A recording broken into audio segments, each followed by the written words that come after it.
పిల్లల్ని తల్లిదండ్రులు మానుకొని పొట్టకూడి కోసం దూరం వెళ్తే రోడ్ల మీద పడుకోబెట్టే పరిస్థితి తీసుకొచ్చారు. సో ఈ వీడియో నేను ప్రతి ఒక్కరికి షేర్ చేయండి. రోడ్ల మీద అండి ఎలా పడితే అలా ఉన్నారండి. పరిస్థితి అస్సలు బాగోలేదు.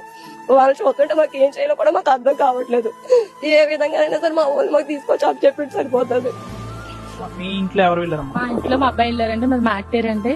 మురళి అంటే ఆయన పేరు పేకారండి. 85,000 కట్టించుకున్నారండి. మా అబ్బాయిని అండి చెన్నై అండి కనవ డబ్బులు పెట్టుకుని మా అబ్బాయి అక్కడ దాకా ఏమన్నా కట్టుకుని వెళ్ళాడండి. కానీ అబ్బాయి ఏం చెప్పారంటే ఎలపరని చెప్పాడండి. వాళ్ళ స్టేర్లు మించండి మొత్తం గీకింతం మొక్కెట్టిస్తాం రంగు డబ్బాలో ఏంతం కూడా ఆ అబ్బాయి చెప్పాడండి. డబ్బు అట్టుకెళ్ళాడు, చాలా నీట్ గా అట్టుకెళ్ళాడండి. 2 సార్లు కింద అట్టుకెళ్ళాడండి డబ్బు. ఆ ఏజెంట్ అట్టుకుపోయాడు కానండి. ఏమంటే ఇలా పని పోలేదంటే ఏంటంటే రత్తయ్య గారు మోసం చేశారంట. అసలు ఆ కంపెనీయే లేదంటే ఏంటంటే మా ఏజెంట్ అయితే మాకు సమాధానం అసలు చెప్పలేదండి. ఏజెంట్లు ఏమి పట్టించుకోవట్లేదండి. కానీ చెప్పింది ఒక కంపెనీ అంటే పిల్లల్ని ఫ్రీ వేజాలకే ఇచ్చేసారంటండి. రత్తయ్య గారు ఏమి కూడా నాకేమన్నా డబ్బు ఇచ్చావా, ఇచ్చిన ఏజెంట్ నాడు గాని రత్తయ్య గారు అన్నారండి. పిల్లలకైతే ఎటువంటి పని గాని తిండి గాని ఏమీ లేదండి. రోడ్డు మీద పడి ఉన్నారండి పిల్లలు.